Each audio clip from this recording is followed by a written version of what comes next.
I hope you guys can hear us. Uh, Sasha joined us. I don't think I can hear Sasha. Can you say something? There you go. Okay, awesome. All right. Yeah, So this is something that we're doing for the first time here on Esport AMA. So if you guys will see any kind of issues or anything, please let us know in AMA discussion, just so we know and we can fix it. And just in case, if somebody can try to request to speak, I think that would be amazing, just so we can quickly test the functionality. Okay, Mr. Artillery looks like. So let's see. Can you hear us? Yeah, I can hear you just fine. I know how this works usually. Awesome, awesome. Well, thank you very much for helping with this quick test. So Welcome, my let good us. sire. Awesome. Thank you. So let us, I guess, start. Thank you guys all for joining today and actually asking a lot of questions, a lot of good questions. We appreciate it, and we will be gladly answering them. And I guess like we can structure it in a way that we're gonna go through the questions that were first asked, at least a good chunk of them, and then we can maybe have just some live questions that you guys can ask as we just demonstrate with Mr. Artillery. yeah. Uh, Just wanted to add as well as like again, thanks again, guys, joining us today. We Crytivo been on the move for the last few weeks, so we're actually moved to Texas. So we no longer in California, so we're actually in Texas, Dallas right now. We're still setting things up on our side, so that's why you guys probably seen a little bit the silence from our side because yeah, it's been a pretty challenging trip, but things are getting all straightened up, and we should get back on track very soon. And me and Sasha, we just decided like, hey, let's do some AMA with our fans and friends and see if there's any questions that bothering you guys, or like if you guys would like to know a little bit more about our plans. And yeah, we opened the AMA question section. Right now, it's few topics above. And yeah, we gathered the questions with most of the uploads, so we will go through those first, and then you guys are going to be feel free to ask new questions, drop them in the AMA question section or AMA discussion. So if you guys have anything to say, feel free as well. Um, Other than that, yeah, I think Sasha, you can maybe start with some questions. I hope you guys are again having a good time, good days, good nights, and yeah, we can just jump in the question Yeah, section awesome. and So I answer. guess the biggest and one of the most important questions that was asked initially by Unforked, who is with us like for a very, very long time. So I appreciate you stay with us, Unforked. How close do you think you are to 1.0? Will be there any more patches before the release? And will that have anything to do with space and alien planets? Or is it safe for the end? Well, I can tell how close we are. You can talk about a little bit more about the patches, planned patches, Yep. but basically, yeah, it's been a long journey for us. As you guys know, we launched the Kickstarter for the Universim back in 2014, and since then we've been grinding through this stuff. And overall, it was like very enjoyable process. We did a lot. We been developing Universim for this long, not because it was profitable or easy. It's opposite, right? Like we chose to fly to the moon not because it's easy, but because it's hard. So yeah, we chose to develop Universim for quite a long time, mainly because we wanted to make sure that we're delivering all our promises made on Kickstarter. And Yeah, I think like where we're standing right now with the game is we're around like maybe 90% of what we wanted to add to it, and what we have. So if you guys have the game, played the game, so a lot of it is there. So we're just working on some updates, like a content updates, a lot of balancing, a lot of improvements. So we just recently, as you guys know, released the Space Age, and yeah, we've been receiving very valuable feedback from all of you guys, and we're doing a lot of like refactoring improvements and things like that. So And that, a little bit. yeah. Oh, Mhm. sorry, Alex. No, go ahead, Go please. ahead. So just to kind of answer the second question, if there's going to be any more patches before the release. So as of right now, we are planning to have maybe a couple of patches with bug fixes, with most more bug fixes for the alien planet, basically for the moons. Uh, but probably not the content update. It's just because we want to have a little bit surprise for you guys once we release 1.0, and that's why we're just keeping some of the content. But majority of like technical and mechanical parts of the game are already implemented, and you can play with them, which is basically colonizing planets, trading between planets, and flying between planets. So this stuff is just going to be expanded upon 1.0. But yeah, as of for the patches, we're just thinking what would be the good amount of bug fixes because we want to try to fix as much as possible and release like good update with bug fixes for sure. Patches, this is just depends on if we can obviously add like just something, but we obviously don't want to keep extending the development and just keep adding things that are not necessary and maybe not make sense.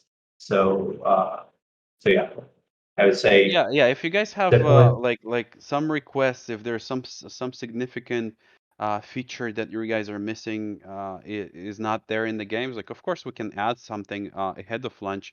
But the thing is, we're planning to, as I said, deliver our promises, release the game 1.0, and then continue updating it, continue adding stuff. Of course, everything is based on the popularity. If you guys are playing the game, if you're still enjoying, we will continue adding content to that. But for now, it's like, yeah, as Sasha said, it's like we just don't want to overblow it with all the new content that is outside of our scope, outside of our plans. So yeah, but we will continue adding content after the release for sure. It's like some content updates is gonna be made for the game. So 1.0 is not gonna be we're gonna release it and it's done. With of course gonna patch it. We're of course gonna update balance, update some issues if you guys have some hot fixes and stuff like that, and we'll try to introduce some new content for you guys as well. So hopefully You that answers already some questions. Yeah.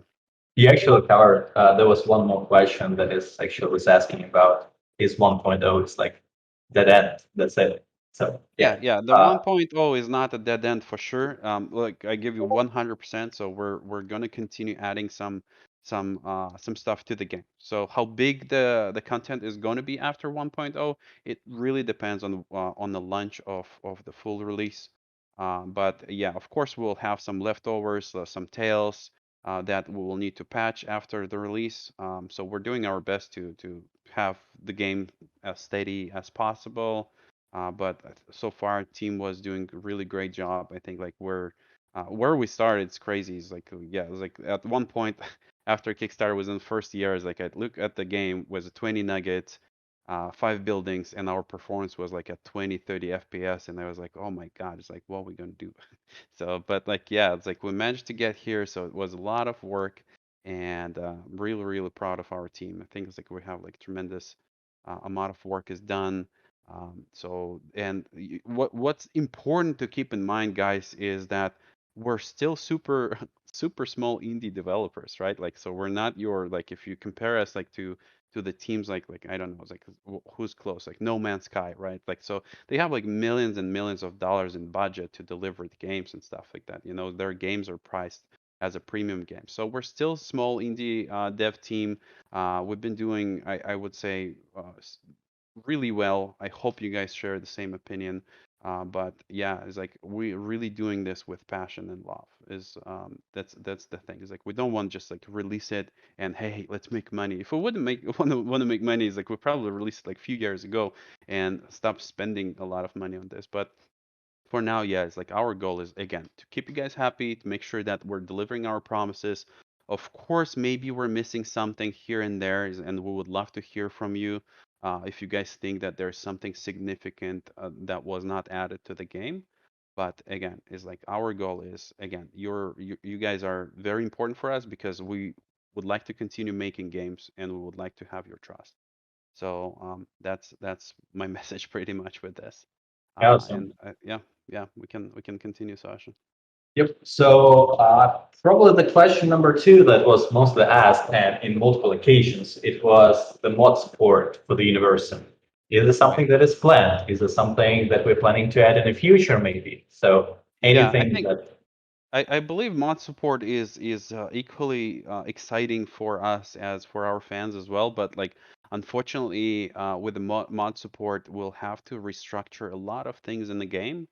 And I mean, as much as I would love to have it in the game, I think it's like safely to say is like kind of no at this point because like it will be very significant amount of work for us to add some kind of mod support. I mean, actually, we might add some kind of mod support. It really depends on the success, right? Like how it's gonna launch. If we'll generate some additional budget, maybe we can hire a few more developers that gonna restructure some of the game content because we developed it like the from the beginning the goal for the game when I was designing it when Sasha was working on it as well is we wanted to feel very organic, very natural, so that your characters have a lot of stats. They want to do things. It's like a lot of games are not doing this. It's like and they're not doing it with reasons because it's simpler, it's easier to manage it. It's like and what we did is we introduced a lot of this dynamic statistics, the dynamic game design decisions,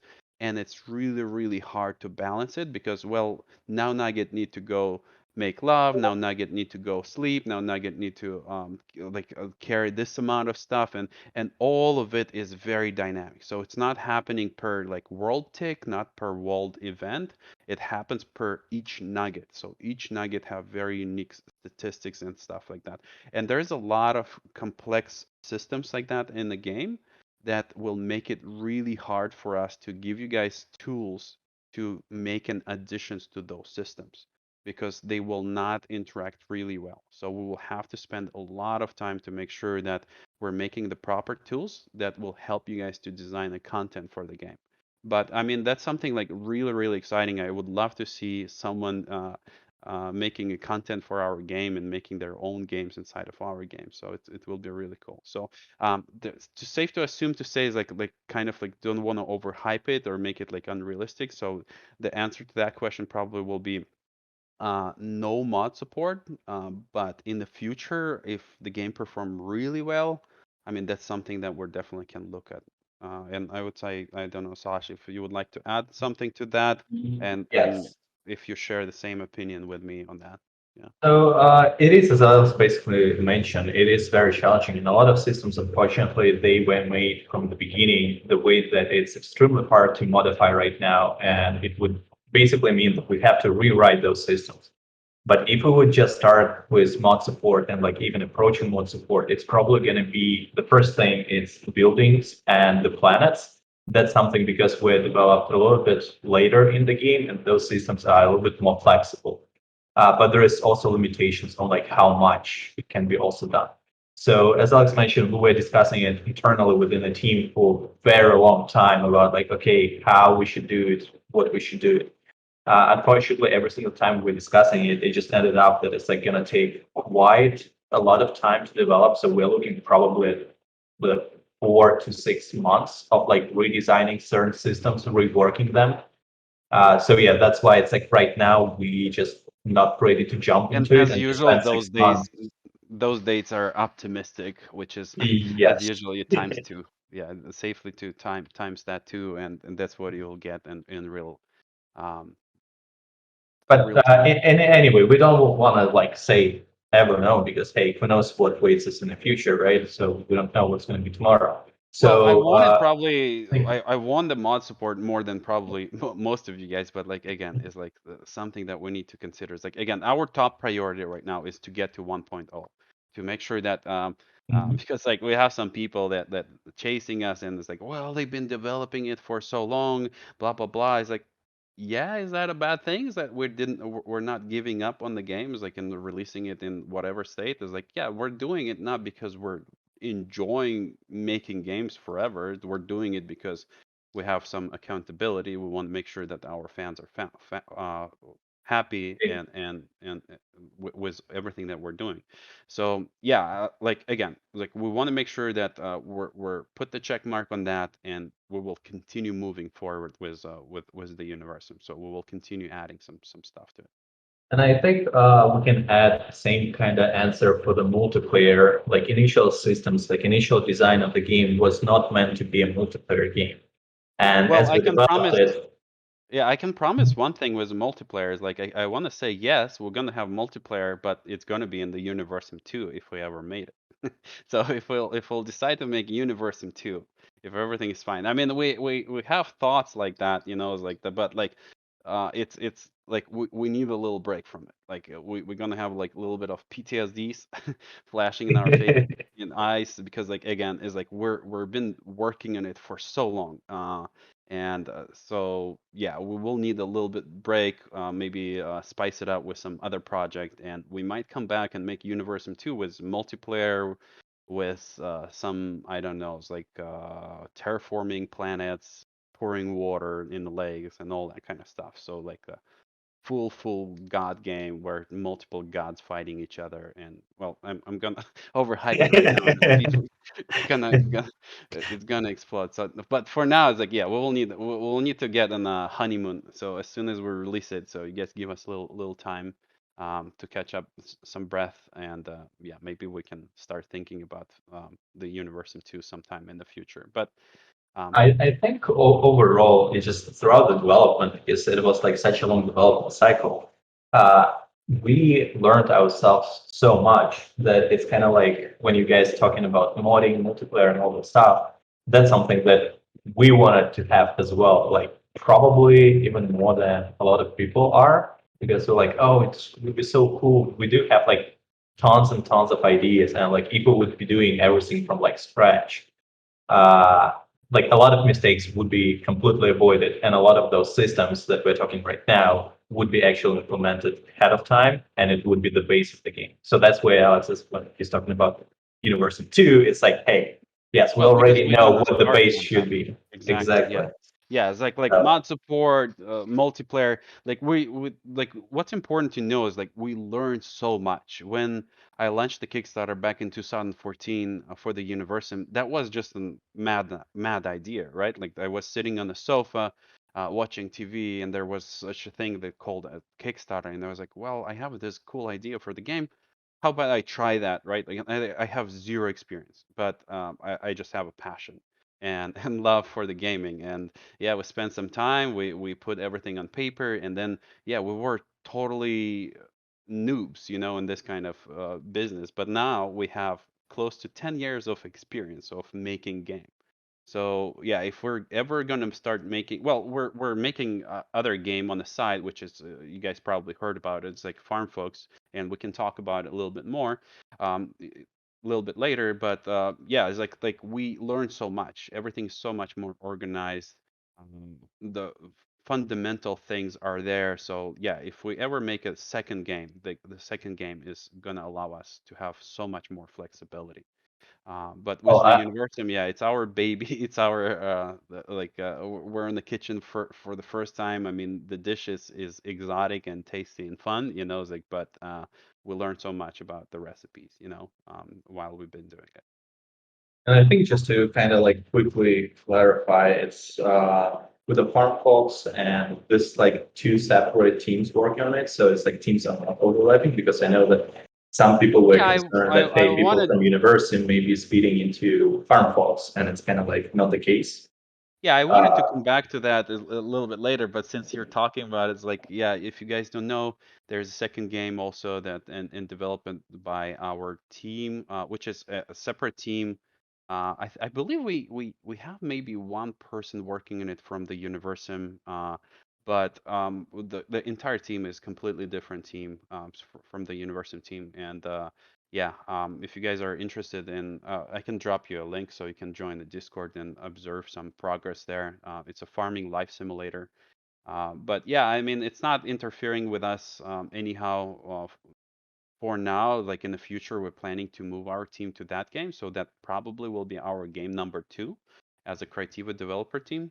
Um, but yeah, it's like there was some people bringing that to the table, as Sasha said, and we just want to make sure that you guys understand the structure of it. So we literally build a second team.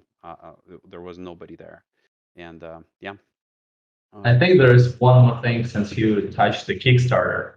There were a couple of questions from Paradox and Faxius. I'm sorry if I didn't pronounce it correctly, but like basically how and where the original concept idea of nuggets came, and then what is the Universim in general came from? Like, how did you get that idea? How did you think of the nuggets? Why they should be the way they are, and why nuggets overall?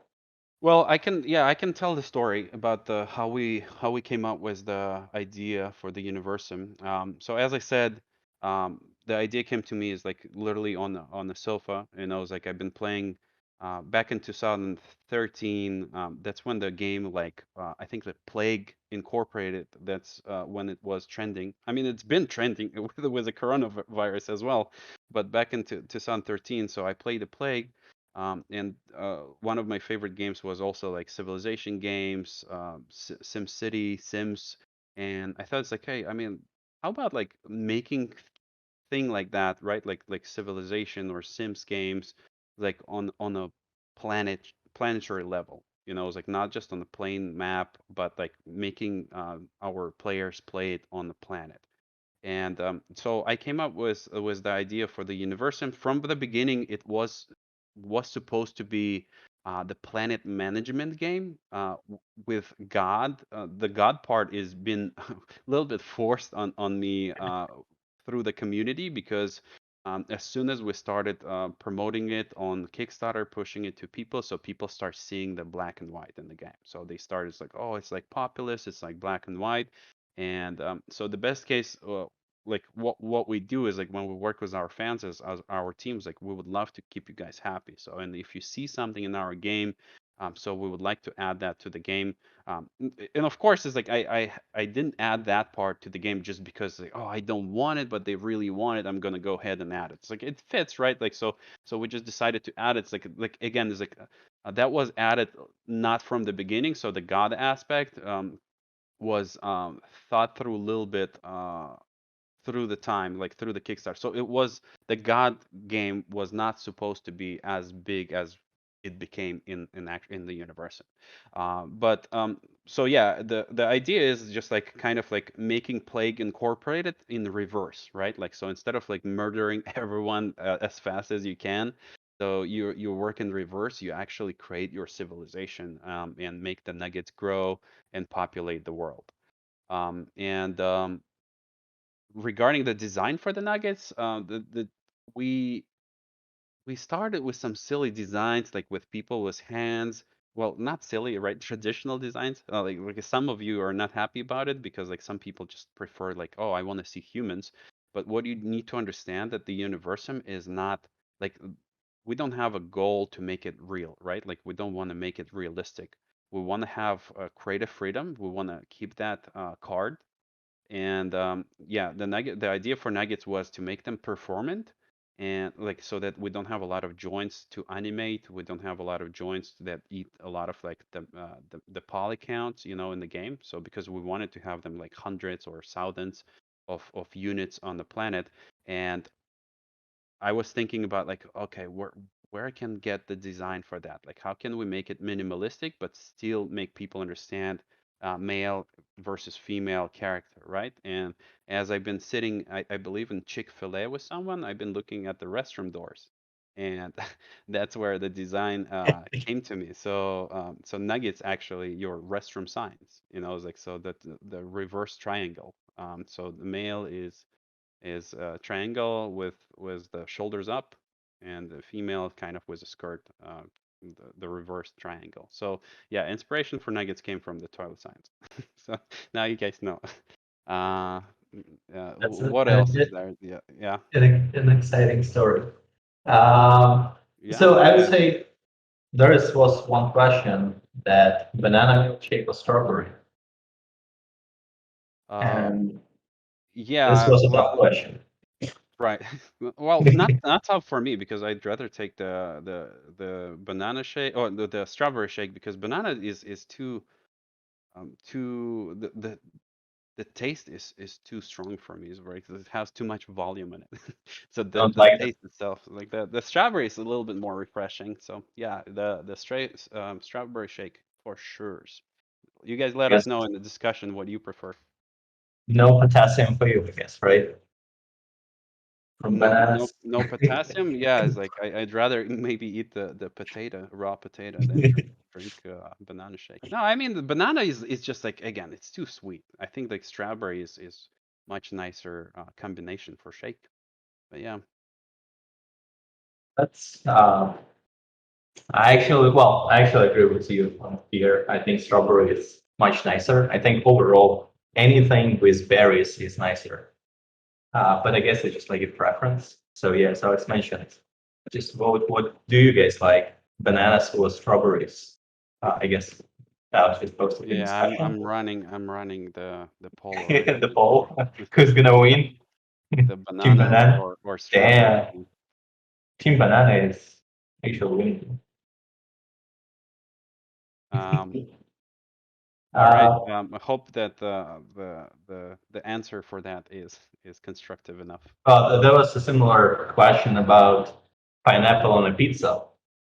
Oh, yeah, like that's to me that's disgusting. I know some of you will get insulted, but I mean, I don't know. It's like I just don't like my pineapples on anything. So pineapple is a great. Is it fruit? I think or is it berry? I think it's a berry, right? But it's great by itself. It's like you can eat it so well, but like on pizza, I can't get it, guys. Sorry. Maybe I'm not as progressive or advanced in the food choices, but yeah, I just can't get that working. And I don't mind, like I don't mind like exotic or gourmet food, right? I love like caramel with salt and all that kind of stuff, but like pineapple on the pizza is like I don't know, it's like too much, too much, too much for me. Not Oh, sure, it's like a Sasha, lot if of. you enjoy that. Yeah.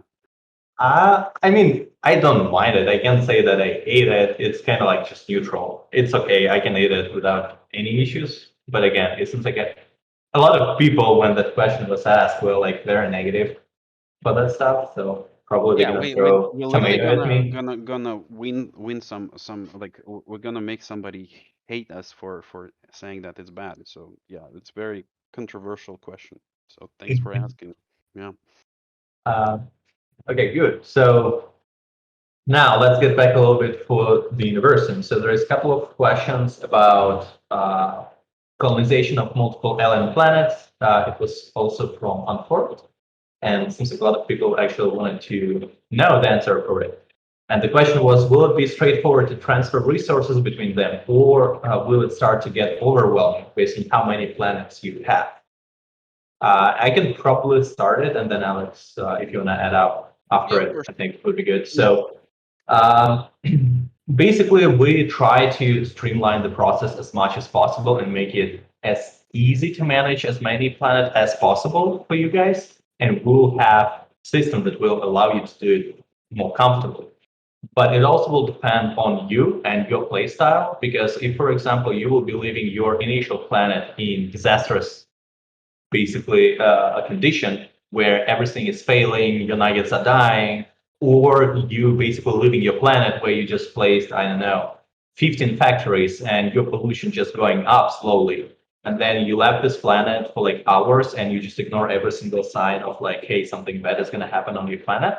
And you didn't fix it, then yes, it's going to introduce some challenges for you managing those planets because this planet is going to be failing. And if you need supplies from this planet, to be supplied to another planet, then it's going to basically be like a chain, which is going to introduce more difficulties for you. But if, for example, you living your planet in a good condition where everything is good, our simulation system that is currently we're working on it, on improving it and making it better and better. But so far the results are pretty good, and they're supposed to basically keep your planet alive and make sure that everything is going to be good on your planet while you're away. So there's basically the answer is yes and no. Like no, if you will leave it in a bad condition, yes, we'll do everything is possible to give you all the notifications, give you all the UI and interface and user experience as comfortable as possible to manage as many planets as you'd like to, and go like with them and colonize as many planets as you like to as well. So yeah, this is our goal and this is what we're aiming for. Yeah. And Alex, do you have anything Um, to add? Well, yeah, I would like to add like probably like to answer the question is like, will it get overwhelming?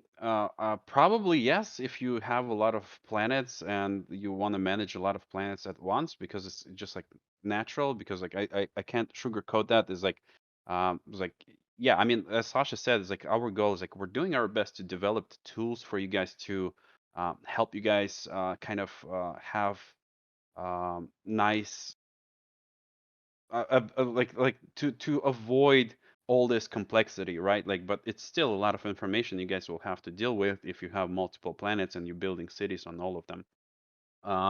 Yeah, but at the same time, it's like we're open, we're super open for feedback. We're always checking it, so you guys let us know if you feel like there's some sides of the systems can be improved. As a game designers, again, is like our goal is to make sure that everything is intuitive, that you guys understand that all the information, you can process it, but there's like there's no magical one that allow us to make things just not overwhelming. It's like if there's a lot of planets, like unfortunately, yeah, you'll have to try to manage it if you want to have many planets at once. So we implemented some systems that again is like should pause certain things, that should summarize certain things for you to help you again to manage them. But if you have better feedback, it's like, or if we're missing something, if we can do something better, of course we're listening, and of course we're gonna make sure that we implement tools that make your life easier at the end of the game. It's like towards the end of the game. So yeah. Awesome. And since we start talking about planets a little bit, there were a couple of questions of people asking about real planets that do exist right now, like Mars, Jupiter, Saturn, and all this kind of stuff. So if like we will be adding them to our game.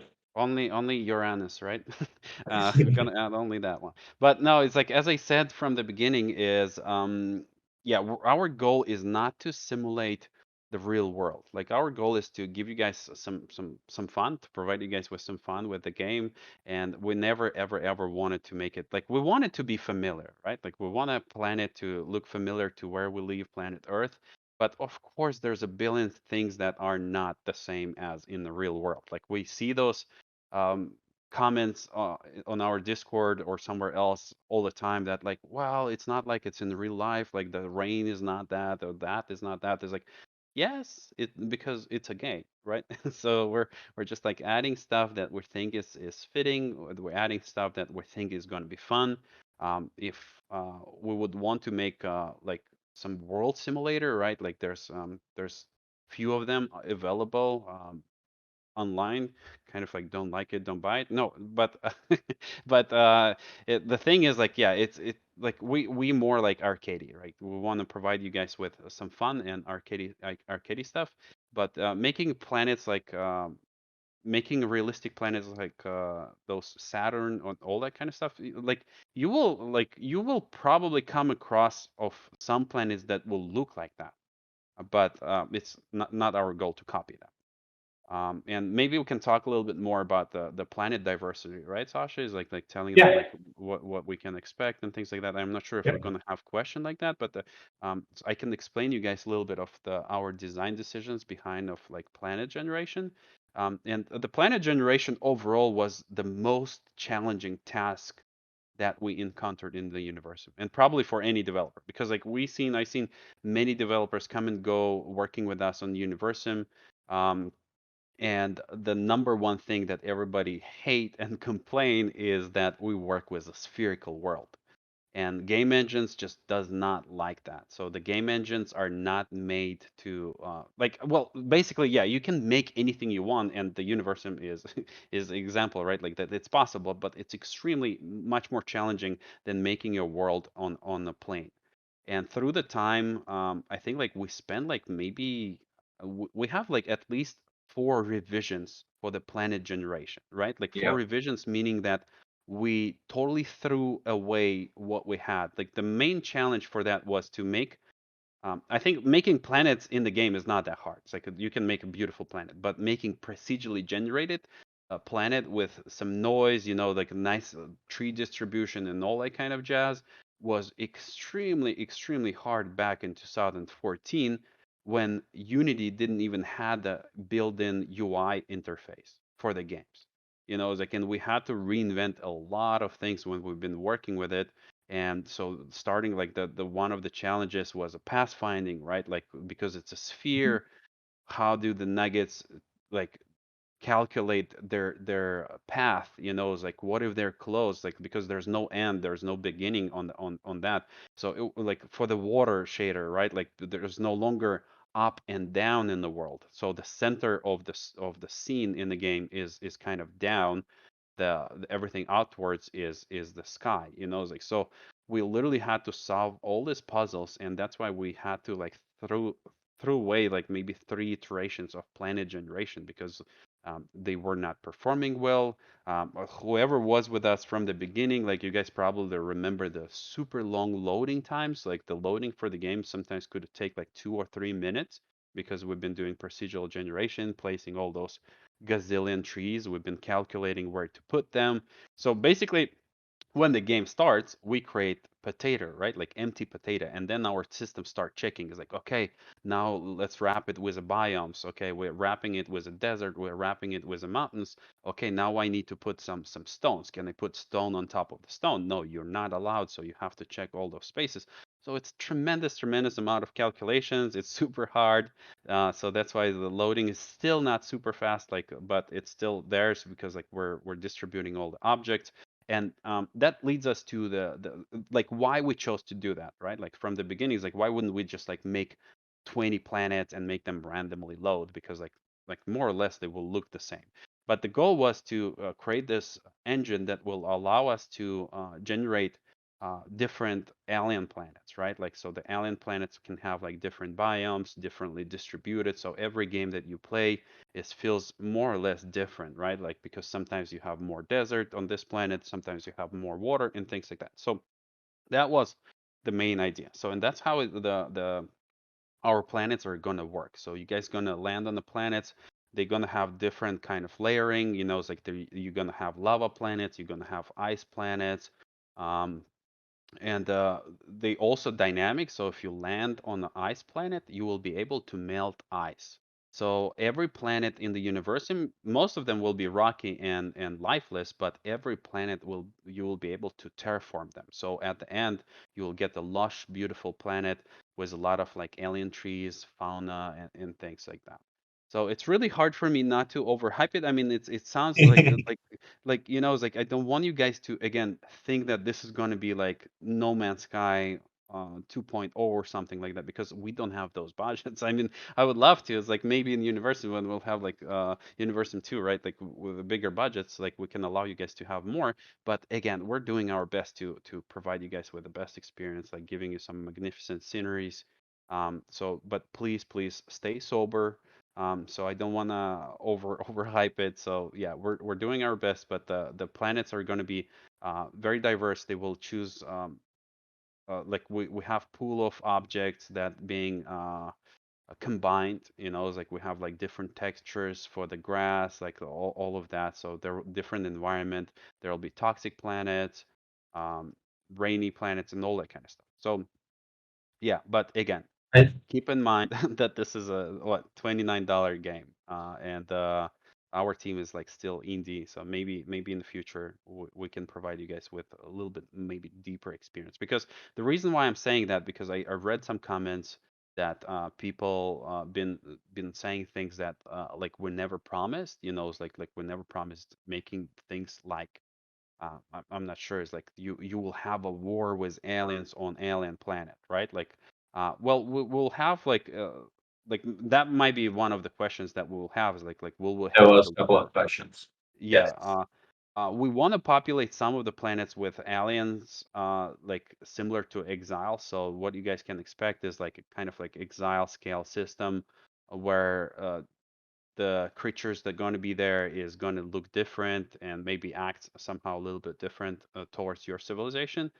But that's what you can expect from alien planets. So you're going to get flora and fauna, and some of them might have some life on it that can be a little bit hostile towards your colony. But the main gameplay is around going to be a lot around like the resource management, right? Like, so what forces you to colonize new planets is the balance that make your current planet hard hard for living. You know, it's like you start uh, you don't have a lot of oxygen, maybe the trees are gone or oil is gone and things like that. So you can colonize different planet and set up your like resource transportation routes. And those planets are will offer you guys a little bit different challenges. So they will be, as I said, like some of them can be ice, some of them can be lava, and you'll have to choose some tools to terraform the planet. So There is that's pretty obviously much the loop for that. um, And yeah, I will let Sasha add to different that. consequences to those planets. Like as I already mentioned, like hey, if it's ice planet, well, you'll have some issues with your buildings working, with your nuggets working, similar to kind of fire planets, which is lava planets, which is also going to have their own conditions and consequences. So you'll have to think carefully what you want to do, how you want to approach that problem. Do you want to send nuggets, or do you want to maybe send drones, or what kind of buildings you want to take? It's like as of right now, we do have like a soft cap in terms of like what you have to bring on a planet.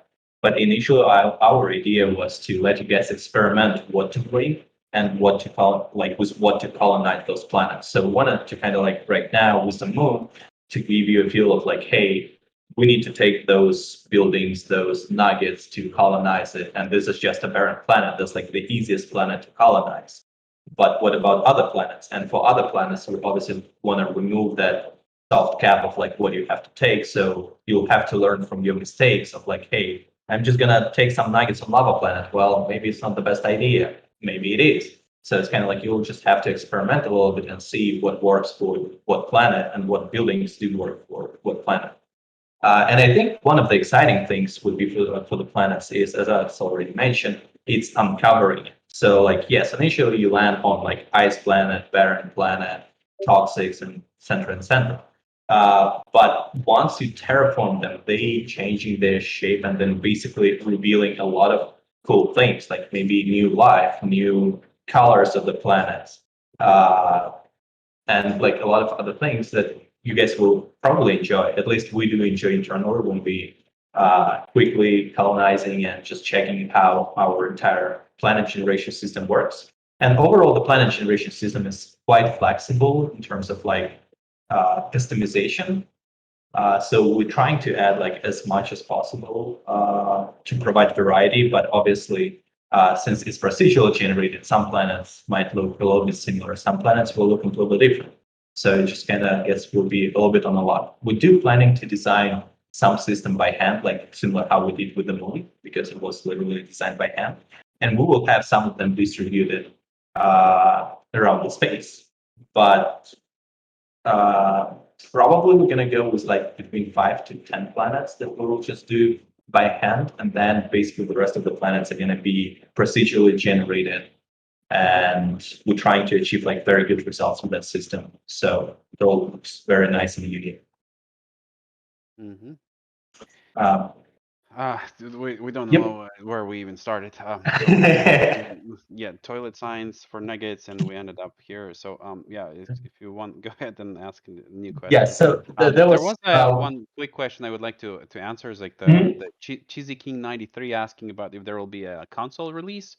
Um, Maybe after lunch, maybe we'll see. Is like if we have any energy left for the consoles. I mean, we've been thinking about it. We've been doing some R&D, controller support. We even like tried the virtual reality. It's like we tried VR, and it feels really cool because like you're actually becoming God, spinning a planet with your hands and picking up nuggets with your controller. So it was like really fun. But as we said, we want to make sure that we deliver what we promised first, and then we can consider all other new adventures and journeys for our team. But yeah, so consoles release, potentially, I would say is like we would want it, but it might require some time to make it work. It is, I think, it's kind of very similar situation with mods in terms of like the time, because it will take a significant amount of time because every single UI will need to be redesigned to be working with controller. And we have quite a lot of UIs, as you guys know. So it will definitely be quite a lot of work. And we do have one more question that a lot of people were asking a lot from United, and he was asking about additional potential threats to the Nuggets. So instead of just like aliens, if there's going to be like a nuclear war, large meteor strikes, super volcanoes, planet collisions, black holes, sun explosion, etc. So do you want to, Alex, cover that? Well, I think we Or do you kind want of to? covered that is like we're first adding what we talked about earlier. So all the systems are in place, and with things like nuclear war, right? Or I think like I also saw someone asking about like war expansion as being at war with others. I mean, that's one of the content that we're thinking about adding to the game a bit later, or depends how we're gonna progress towards the 1.0, right? Like we were thinking about like adding like little surprises for you guys, but like to say about like the war, we're thinking about like having like if we decide to expand the game and add the new content, so potentially that will be the combat content, like the war content, where we step up our game with exiles. We make exiles a little bit stronger, so or nuggets. Adding ability for Nuggets to make like military weaponry or like tanks, helicopters, nuclear rockets, and things like that to use against the exiles, and the exiles might use this kind of stuff. So it's kind of more like RTS, military RTS um, style. So if we, yeah, ever get there, so like you guys can probably expect that kind of content addition to the game that we never talked about. And with the Universim, it's also is like a little bit challenging since our community is very diverse in the way where some of them love peaceful gameplay, where they just build everything for nuggets. You know, everything is peaceful. They manage everything. Same goes to micro and macro management. Some people enjoy micromanagement. Some people enjoy macro management.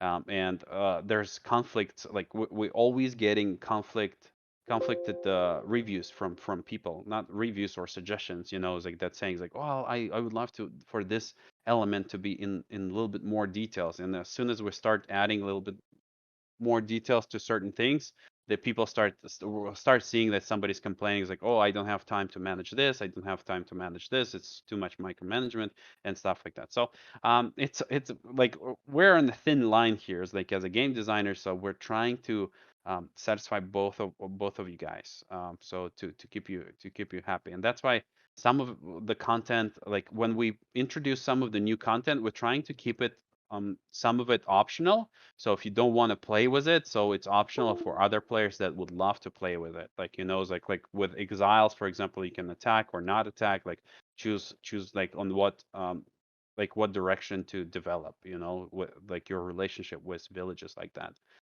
So yeah, we I might think add some. Go ahead, Sasha. I think overall, this is like one of the big challenges that we do usually always face is like that we do have very diverse community, and some people, as Alex already mentioned, like to have wars, but some people don't want to have wars. And we just have to keep developing things that either on basically in the middle where it's like not overweighting on any of the sides, or they have to be optional, which adds to the development time because we need to add now instruments to either turn it off or easily combat or basically do different things. So yeah, like from just experience, it's always we just thinking, okay, we're gonna add this, it's gonna make this portion of people happy, but it's gonna make other portion of people unhappy. Okay, how can we be in the middle and make everyone happy? So so yeah, we're always thinking about you guys. Yep.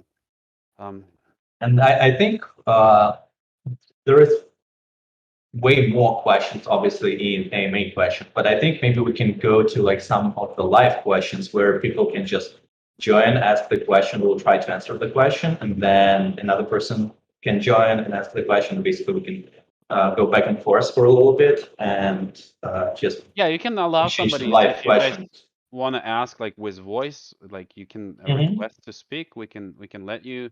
Just don't say stupid shit. But like Yeah, let's uh be civilized and right, like nice yeah, here. please. Uh, So I think so Flashburn was here. If you want, I can let you invite to speak. Flashburn yeah, X. Um Test, can you hear Yep. us? Can you say something? Yeah. Can you hear me? Yeah, yep. we can hear you. All right, How are excellent. you? I'm doing well, thank you. First off, thanks for the awesome game. I've played way too many hours with this, and my wife can contest to that. So, Nice. Thank you Yeah, for your yeah. support. yeah, Yeah, you no, guys it's Appreciate are it. it's great. I'm an old school guy. I started playing, Populous back in the '90s, so this is right up my alley. I've actually I posted this question in the question area, and I've posted Mhm. it in the suggestions before too.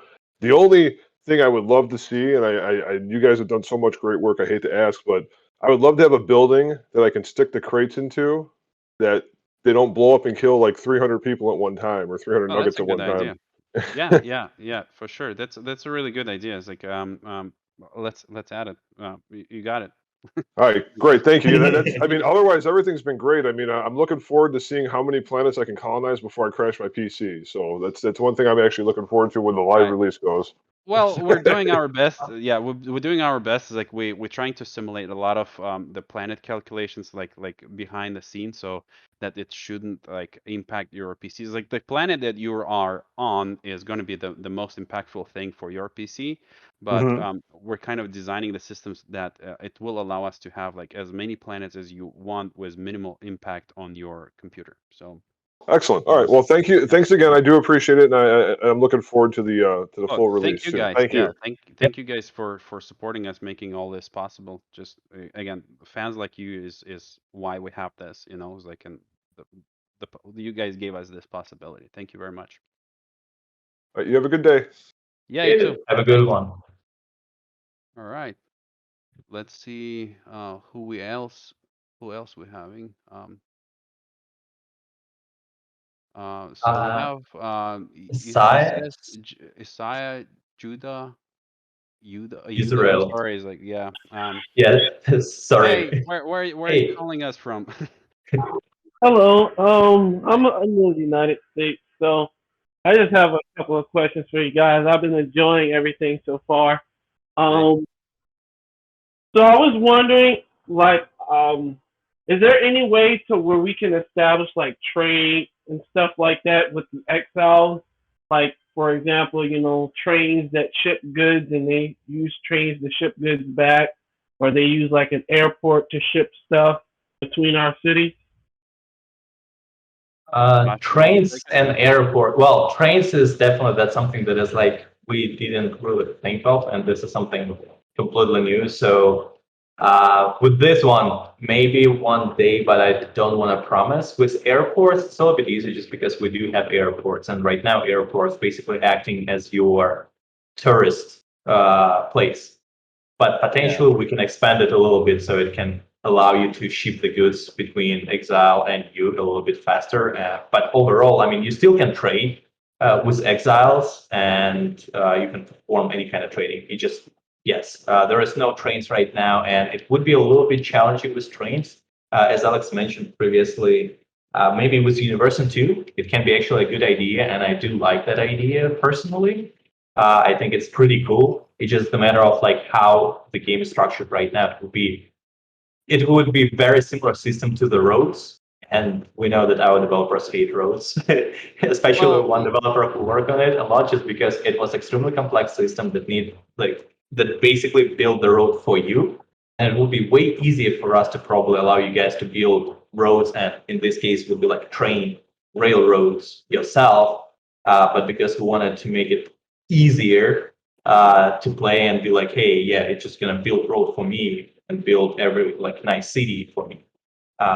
we kind of Yeah, that's went one of in the different. dynamics. One of the dynamics we would like to have in the future is like allowing you guys having ability to like directly interact with things is like running, like as you said, like a railroad from Exile to your, and at one point we were discussing that like it's still, maybe we can add it like after lunch, is like adding like a railroad, because like that excites me as well. Like just sitting seeing trains and railroads on your planet. I think that will look like really awesome, it's like without even the fact that it does anything, but like yeah, having like some trade with trains moving around, I think like that can be. And I mean, it shouldn't be super hard, but like I think like this is one of the possibilities we can potentially add it after the game being released. Maybe one of the add-ons where we say is like it's a railroad expansion pack or something like that, where you can have like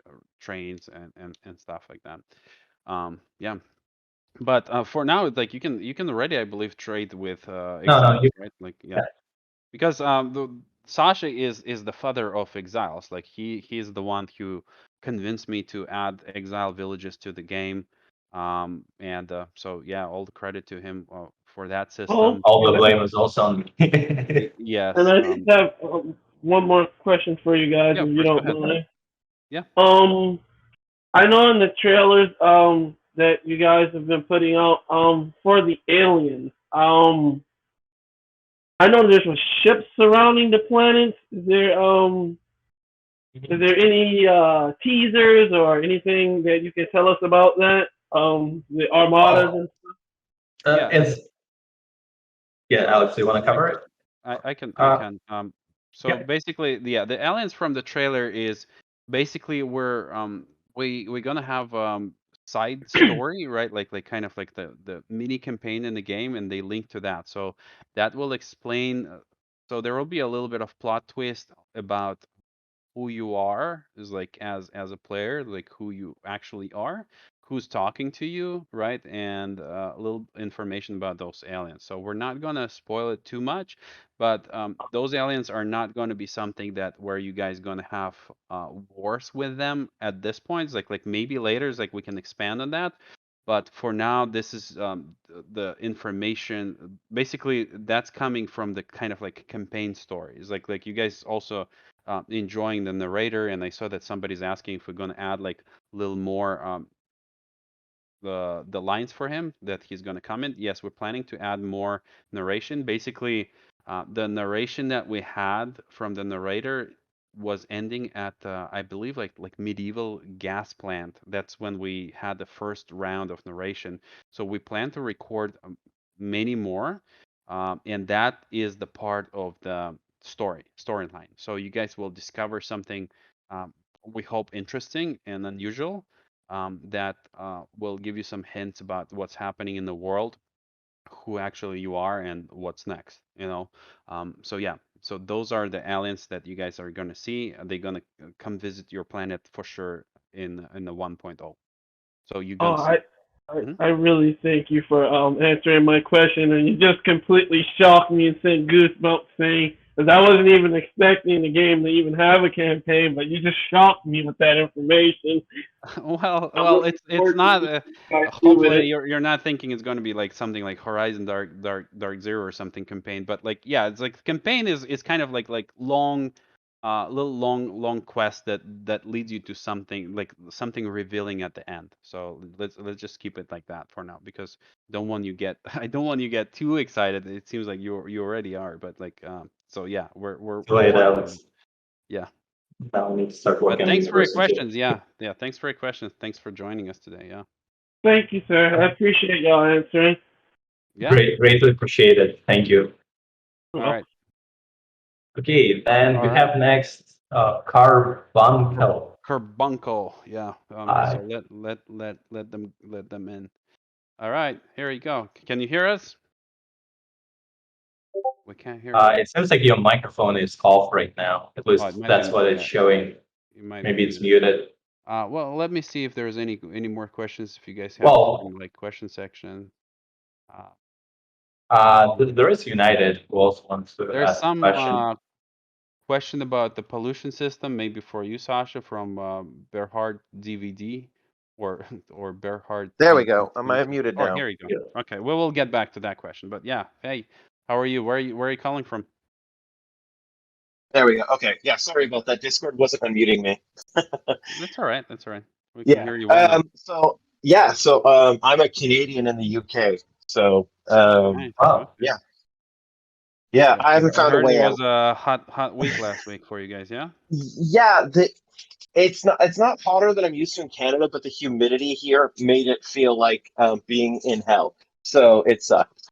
Yeah, well, we moved in Dallas from San Diego, and the weather is definitely a big change for us. Like we're having to deal with 100+ degrees all the time here, Yeah. I can which appreciate how is that feels. yeah, like weird system for you guys with this Fahrenheit and stuff like that. I believe it's what Sasha is like 40 Celsius plus. yeah, it's around Yeah. 42. Yeah. Yeah. 40, That's about 42. right. Yeah.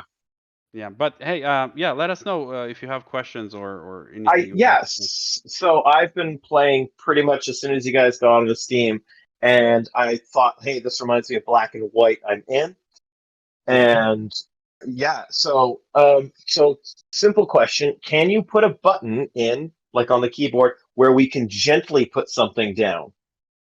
Mm. Because like I've Without got like bad throwing wrists. things. Yeah. Instead of throwing things, yeah, because I've got bad wrists, and the first time I did that wolf quest, Mhm. that kid was gone. Um, All right, he right. it was just good. Goodbye, You, kid. It was nice. It was nice knowing you. you murdered I, baby. yeah, yeah, Yeah. yeah. And I had a friend the other day I was showing the game off to, and they got to the same part, and they did the same thing, and it was hilarious watching them do the exact same thing I did. Yeah. Um, Yeah, well, we can definitely revisit the system. Instead of like adding button, we probably can like balance it and to be a little bit more gentle. yeah, I think like sure. yeah, like some of this like user experience features like they're a little bit different for us because like we have like we're developing like tunnel vision with everything that we're doing because like we're using Mhm. that system like 100 times per month, like Yeah, throwing things, absolutely. picking things, and we know how to do it right. And like feedback like yours is very important because like if players doing something from the beginning is like with too much force and that causing them to fail the mission, so that definitely gonna leave a bitter taste in your mouth, you know? Yeah, I mean, like it didn't stop me from laughing. I did find it hilarious. It was Right. just like, all right, cool. I need Yeah, to be yeah. more careful next time with my godly strength. Yeah. No, for sure. It's like some of this is like can make you smile for the first time ever. It's like you'll be like, oh Yeah, my. It's like it's like, but we still, yeah, like feedback like that is super valuable because like yeah, especially from the people like as you said, like your friend was a fresh look at the game. So yeah, yeah. like we He will thought it was definitely funny. check it out. He thought, yeah, they thought it was funny too. To be honest, there's not anybody I show the game to that aren't having it that don't have a good time with it. So that's Yeah, always glad good. to The hear. other Yeah. thing, Mhm. yeah, the other thing is, so when you branch off at electricity, I don't. That's the only. I don't mind where you branch off for like policing and Mhm. that. I don't mind that, but for electricity, I don't like it. My personal choice is just wind. There's no point choosing the others because it's more sustainable, and Right. I have redundancies in case the wind dies down. So Mhm. I just plan for it, and it never becomes an issue. I would imagine going from kinetic to maybe gas and then having the choice to add wind to that to save on gas. It would make more Mhm. sense to me, but you're making me. I feel like it's a decision that's really obvious. So why bother having a decision? Right. Um, Right. Other than that, how it integrates, how everything reacts to electricity, all of that, perfectly happy with. It's just the kinetic wind gas section and how that Right. particular spot is done. That's the only thing I don't like. That's the only thing in the game that really puts me off. Yeah. We heard this feedback multiple times. We definitely will check it out and see. Is like it's supposed to be kind of like the rock paper scissors, right? Like mechanic is like where Yeah, you choose one versus another one, but when one is like super overpowered and you just choose that, as you said, it's like yeah, definitely yeah. needs look into Because that I or mean, maybe. Mhm. I've done it with kinetic where I just had more nuggets because I like to straddle low population. and manage a bit more and just plan better instead of having loads of nuggets everywhere, because I find they just poison themselves constantly. Right. One dies, that's it, they're all poisoned. And it's easy to fix. I'm lazy. And Right. so I get it with the kinetic one where I just had more people than I'm accustomed to, and that worked fine. But with the gas one, once I started doing it, it was just like managing my gas supplies is just a pain in the butt now. I'm just not going to bother. Right, right. Makes sense. Okay. Yeah, I mean maybe Sasha, if you can want to take a note and yeah, we would definitely we heard the feedback like this about the electricity multiple times. We just again it's like we have a lot of information. Like sometimes like Oh yeah. some players can get frustrated. It's like why they're like not fixing this one issue that bothers everyone so much, but everyone is just your opinion, is like in some cases. So that's why we're kind of like getting this feedback and Uh, we're doing our best. Like we can't yeah, fix it all at once, but yeah. no, But I no, mean it's super valid. absolutely. Yeah. I mean, No, even if you just said to me, "Well, we understand. We'll do better in Universim too," I'm cool with that. It's just if I didn't bring it Hey, I up, I promise you that more than just saying it's like yeah, we definitely will look at it. And as I said, it's like just the fact that we heard it multiple times, and that's one of your like main concerns. It is a concern for us as well. So we'll yeah. check it and see what we can do for sure. But thank you very much, and I hope you guys thank you are very taking it much. easy, and yeah, and you guys make sure take it easy, don't burn out. Okay, Yeah, you stay cool as well. Thanks for joining us today. Yeah. no problem. Thank you. Really appreciate it. Thank you. Bye bye. All right, then we have United Good as night. well. I will let you in, United. Good Let's night. hear Had it. a lot of questions, everybody. Yeah. All right. We covered some of them, but not all of them. Build them on. Hello, can you hear me? Hey, Hey, we yep, we can can hear hear you. you. Where are you from, and what's your Uh, name? from the United States of America, as you can Oh yeah, tell right. from the name, and specifically in California. And Nice. must I say, it is an honor to speak with the Almighty God of the universe. Hey, I um, mean, it's honored to speak with you as well. We love our fans. Yeah. But I um, feel like we should do this AMAs more often so that you guys can like like let us know a little bit more about the game and hear what learn a little bit more about like our vision on this. oh yeah, But yeah, so yeah. yeah, No, let us that's know. the for instance, little bit off topic, but like going to, for instance, a store, right? My Mhm. favorite thing is talking with the employees, just simple conversations or something to get along. Mhm. And I find it enjoyable because I like to talk. So doing these AMAs and having, other people come in and speak and talk, Yeah. that's a great one. That's a great one. Yeah, I enjoy talking with people too, so you guys can hear me like talking a lot in some cases, just because I have a lot of stories to tell. It's like my life was pretty. I had a lot of journeys, so yeah, and the universe is one of the big ones. So, but yeah, I mean, please tell us if you have a question. I would love to answer it. Oh yeah, so I'm a guy who studies history. I'm actually becoming a history teacher very soon, Oh, very and nice. Nice. I love the concept of the universe and going from the Stone Age to the Space Age and Hmm. how you build the structures. And I'm so glad you played Sim City because that was my home game. I love Yeah, that I game love so that much. game. Yeah, yeah, And me too. there was one thing that kind of noticed, and Hmm. I kind of said it in the very first question, was you went from the Stone Age, medieval, modern, and space, Right. but there was We skipped a bunch of them. you skip no, oh, no, that's understandable. Like civilization, has a lot Hmm. of them, but for Right. you, it's the very basics, and that's understandable. But Right. Hmm. my concern was there's a giant leap from the modern to from medieval to modern, Right. and in my opinion, there needs to be like a land bridge between modern and between Right. medieval and modern, and that would be the industrial era. Yeah. Well, And is that a question? Yeah, let me know when I can answer it. oh If yeah, oh, you're not sorry, finished. sorry. Oh yes. No, no, no. Please So take your time. Hmm. so I was wondering if it's because I understand you guys are going for the space age, and that's the major goal. Hmm. And all of us here, the members, I'm pretty sure I can speak for all that. We're rooting for you on that part. Thank you. uh, Yeah, thank you. but your positive feedback always or comments make our days brighter and Thank you. very motivating. Yeah, thank you. Well, we're glad to be heard. Yeah, of Uh, course. so I guess the major question is, after the space age, will there be the final land bridge of the industrial age, if Um, possible, if planned? sure. Let me share a little bit of information about the game design decisions in that uh, why we chose to have this ages, right? Like, well, not more like why we chose to make this ages, but more like why don't we have more, for example, right?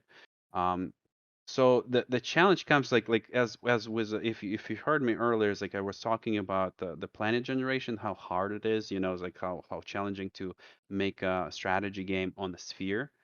I don't even know if anyone have strategy game on the spheres like in the scale of the Universim. Not to say that like hey we're the best, it's like but just saying like I like nobody really fully attempted to make something like that to understand how challenging it is. I'm pretty sure if the Ubisoft will make the game like that tomorrow, it's like they probably will make it better because of their resources and stuff like that.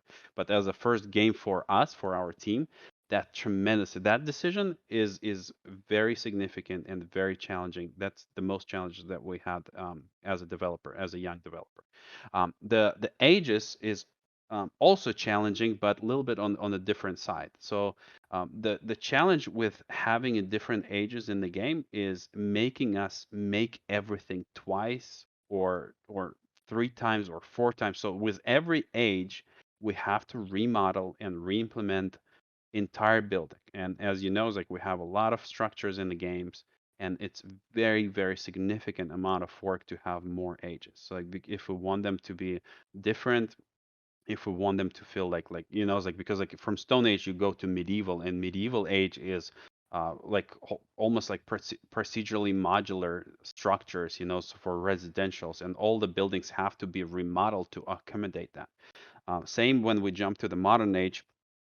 So with every jump like that, like with every age, it introduced of several months of work for us, at least, if not a year, it's like or more than a year of having like different age.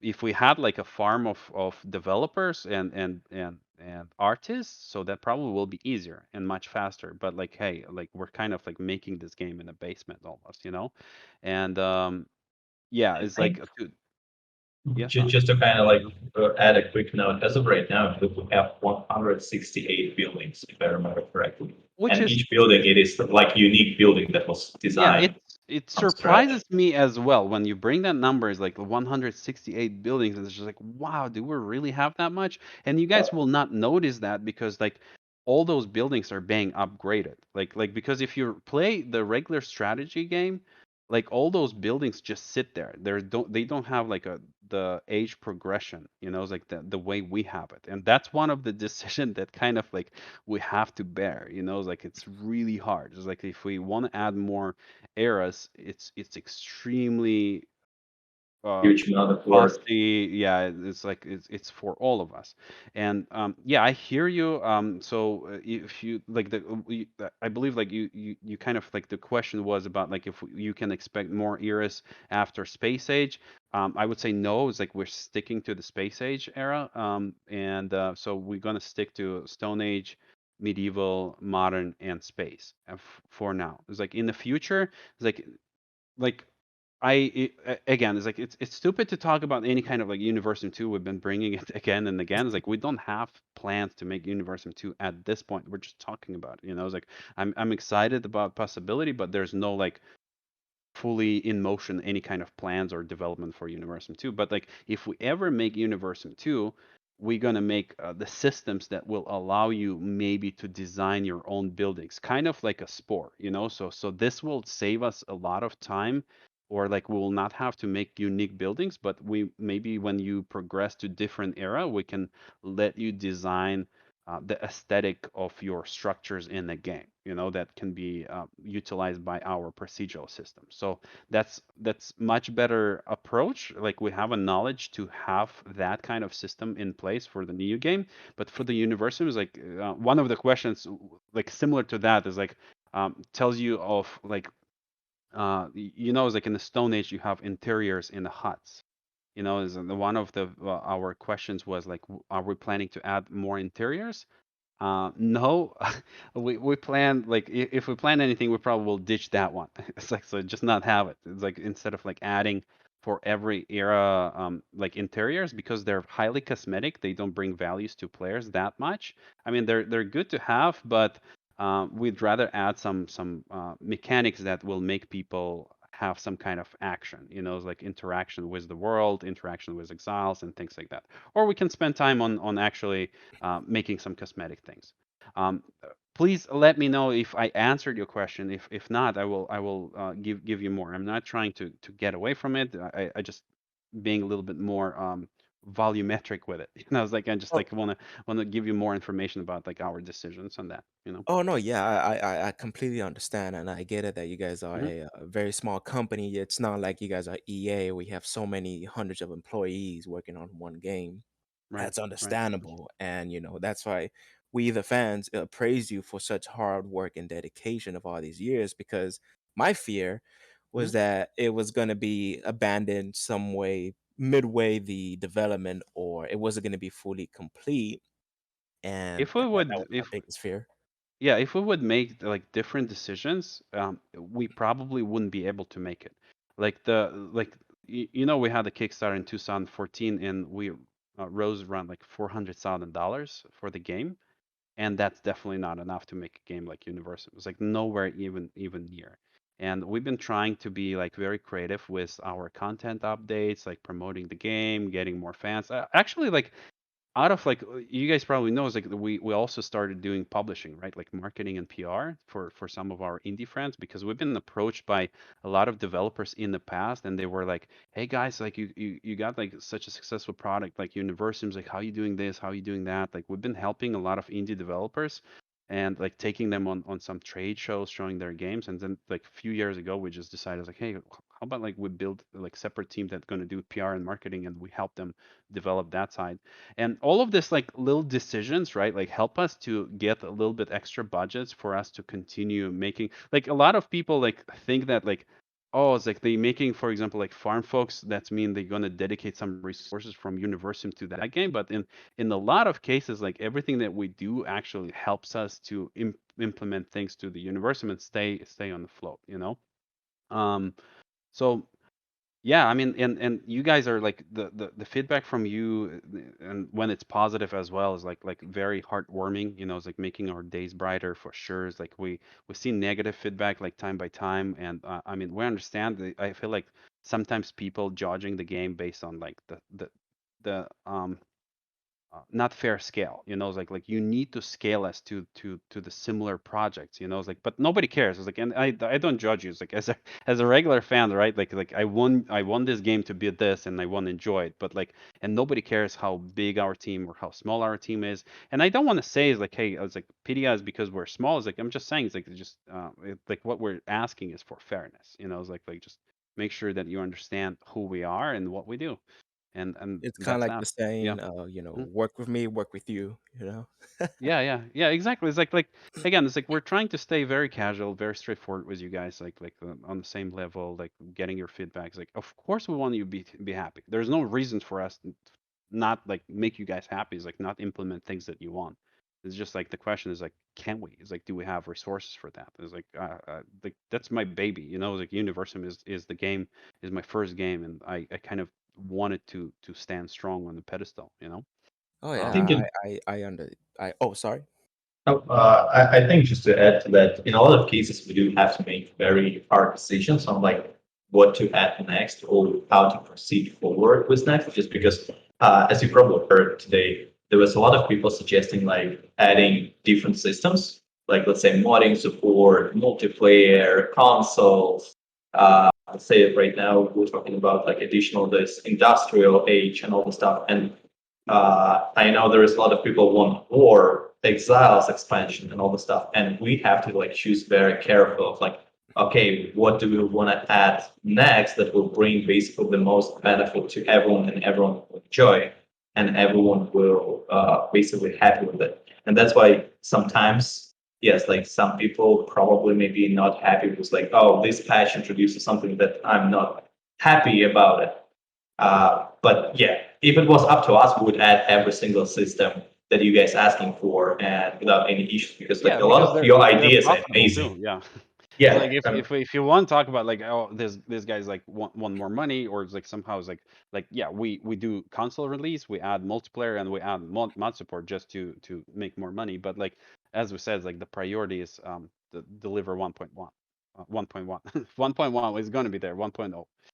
and Yeah. yeah, as once the game is released 1.0, we're gonna see how it progresses, how everything goes, and obviously there's like still a lot of support from the community and people who want more, and we see that hey, yeah, that's completely perfect, and obviously we would be happy to expand our team and like Yeah, work on we like can some make additional systems, and yeah, sorry.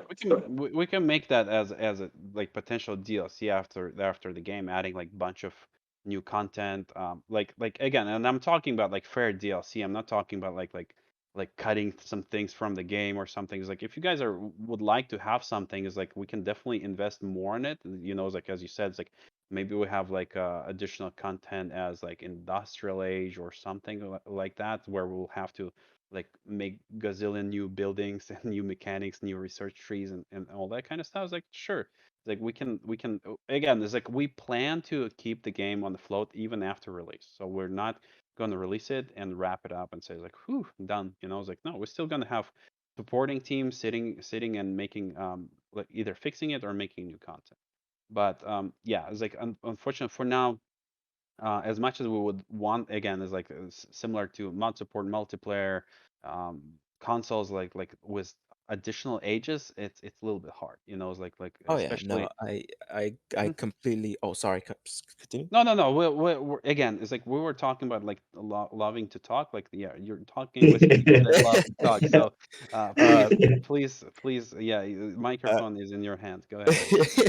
I was gonna say, no, yeah, I completely understand because for me, I'm not a computer programmer, but I am a board game designer. I design board games, Nice. and Yeah, very I nice. understand, when people, I do these prototypes and I send them out, and I get the feedback, and they keep asking You me, can we Can add I this? ask, Can we add that? do you want to help us make the Universim board game? You know, surprise, surprise. I was such a fan of the Universim that I'm Yeah, actually trying to work already made out. it. Not already made it, Not, but I got like the blueprint, so to say, to make a board game of the universe, and hopefully, if I could get it printed out with the proper art and all that, I could send it to you guys to your headquarters. yeah, we were actually like we had the thought about like Universim board game because like the idea is kind of interesting. So I mean, yeah, I mean DM us for sure. Is like Sasha or me is like we can talk about it. Like for sure is like I hope other like would love to hear other people like thoughts about the Universim board game. It's like you guys let us know in discussion if you think that this is something interesting, like interesting idea. But like yeah, we Definitely. love board games as well. It's like well, You guys I'm not love. a I'm board a board game. game collector. Well, yeah, I'm not a board game player, but like in a way, is like I appreciate like overall the movement. I know how strong it is. You know, it's like how passionate it is. It's like, and I think Universal might be like a really nice addition to the library. You know, Oh of yeah. games that you guys have. Because like Yeah, we always travel to the trade shows and things like that, and for the board games they have like a additional section which is again filled with fans that like enjoying this kind of stuff. I know when I create these type of board games, whether it be Civilization or Progress or something like that, if it's about Civilization, I always go with because I know there's many eras, many ages, but I always go with what I call the basic five, which would be the ancient, medieval, industrial, modern, and futuristic or Hmm. space in the Right. case. And I was trying to figure out how to work with that in a board game.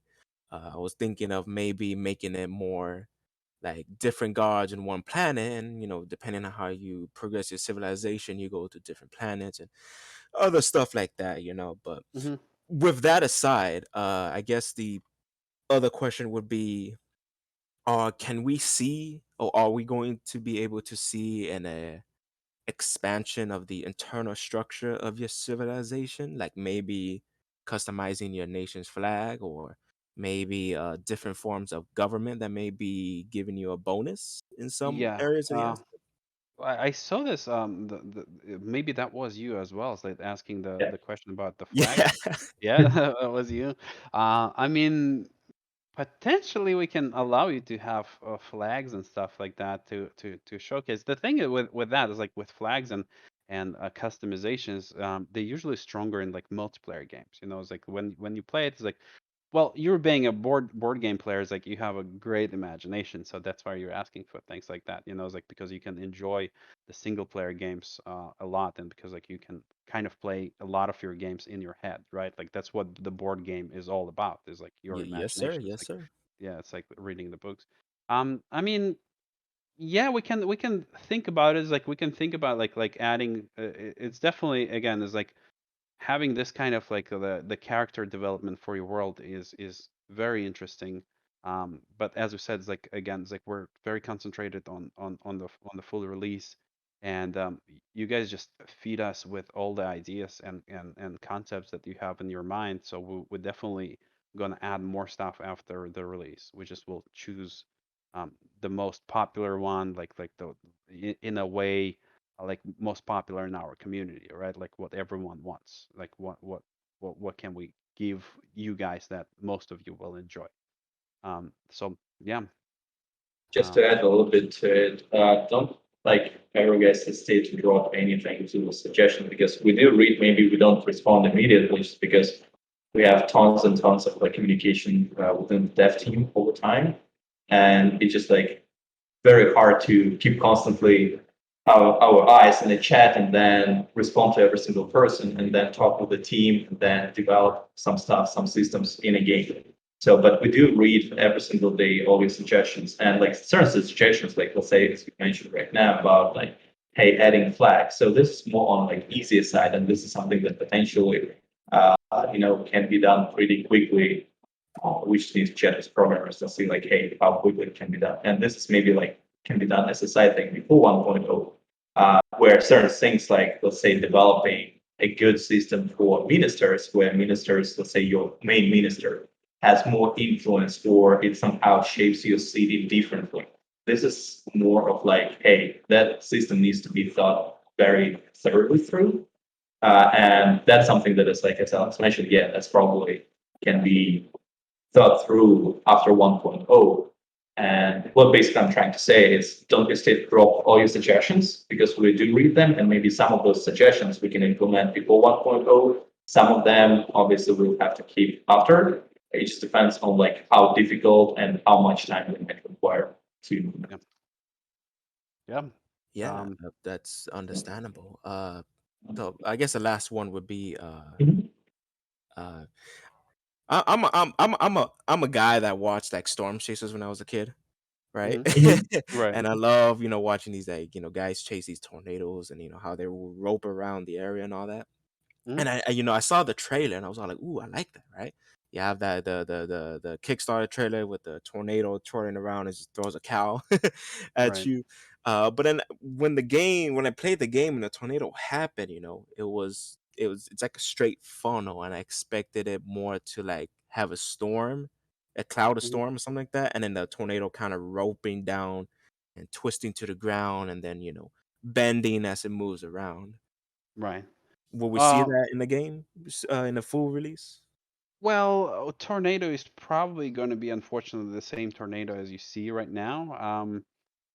The challenge with tornado and overall, it all gets back to like environment challenges, right? Environmentalistic is like the fact that the world is spherical.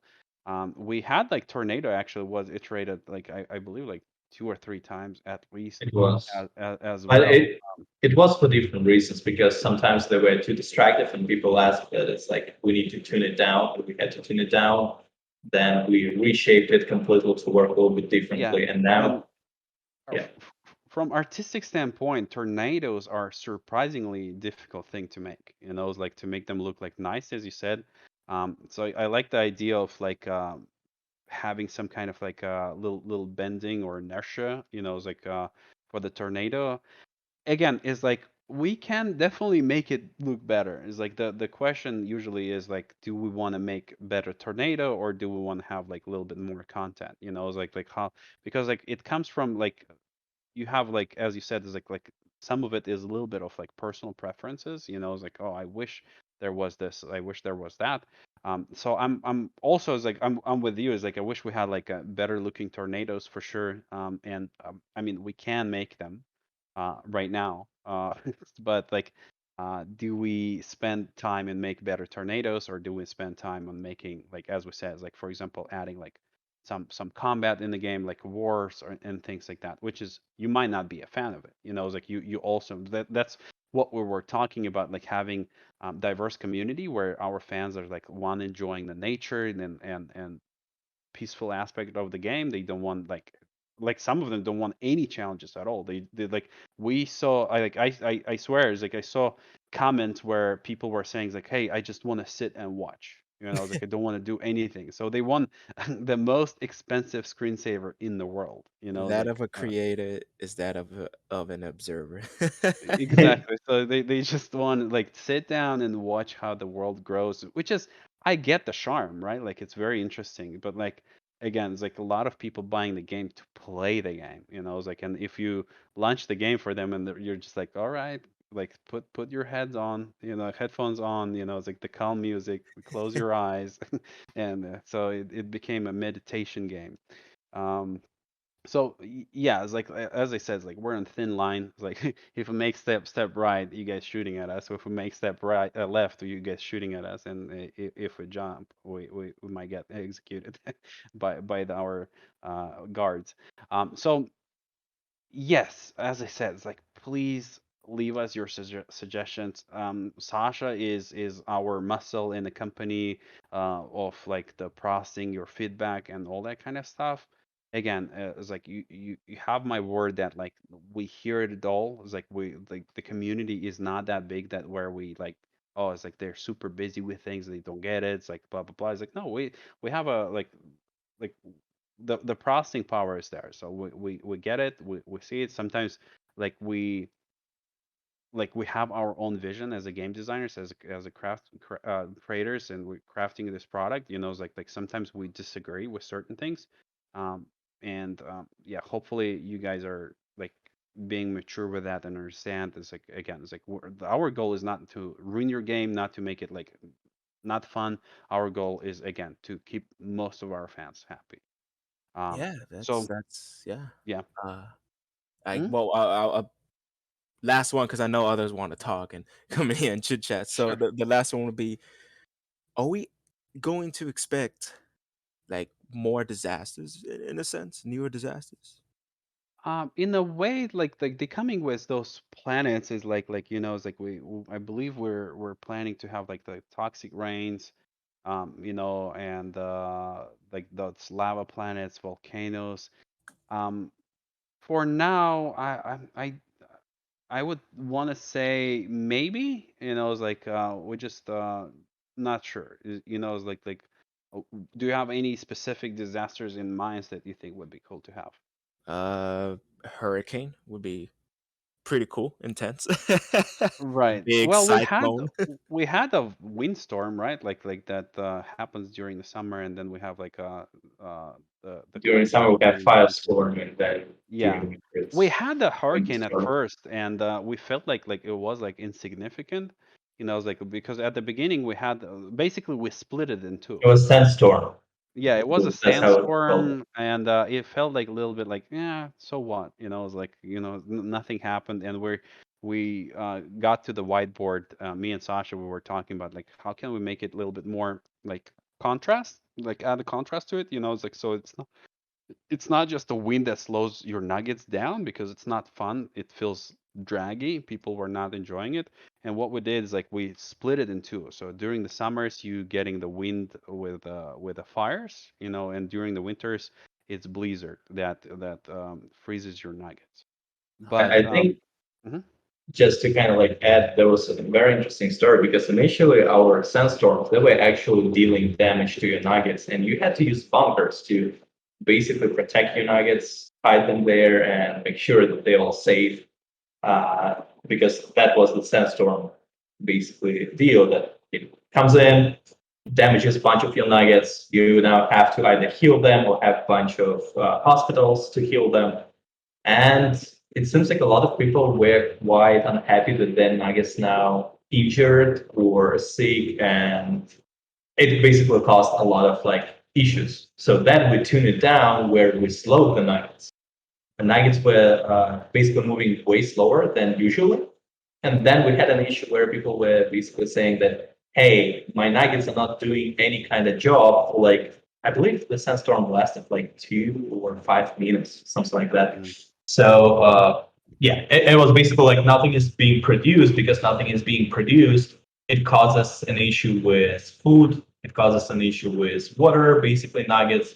By the time they're gonna get to drink water, now they sick because they decided to go to the lake because that was like closer.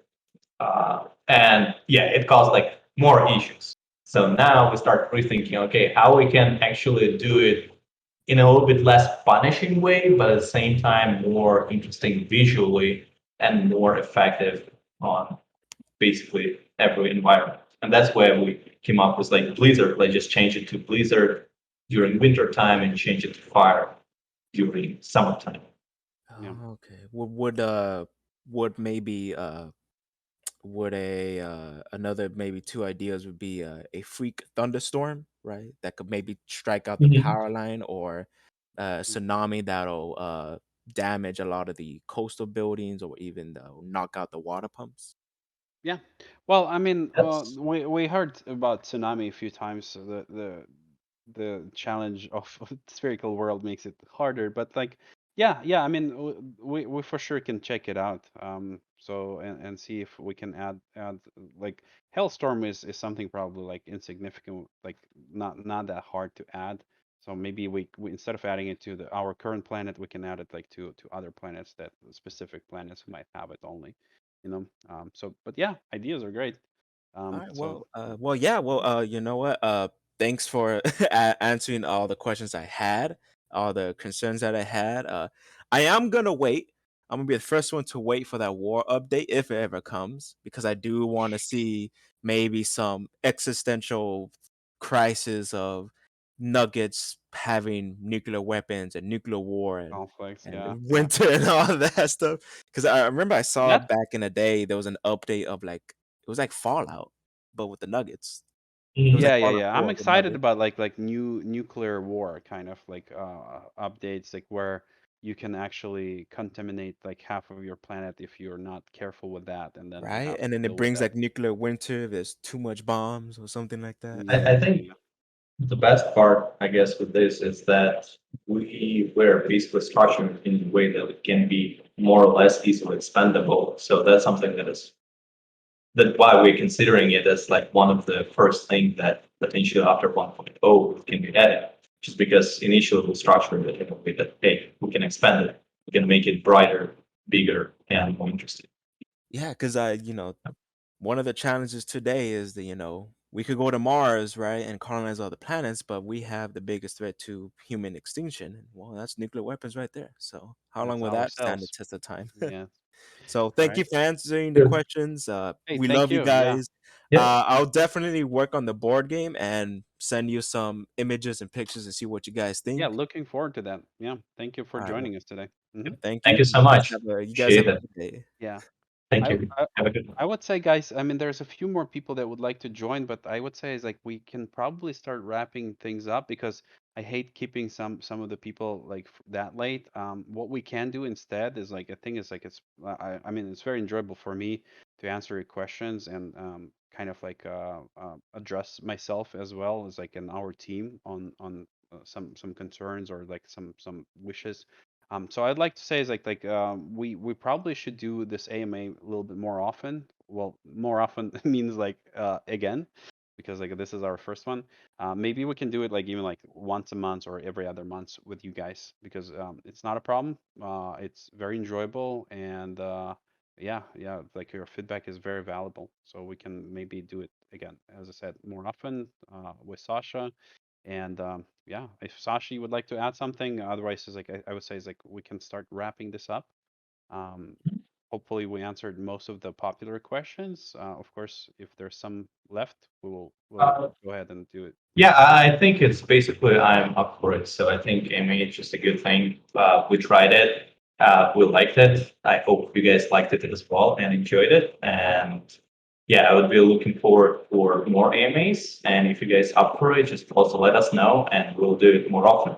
And I think just kind of like as a last thing, we can just hear out Centauri, especially because the person was waiting for quite some time. So I'd love to give him a little bit of time to answer the question, and then we can just wrap up with MA.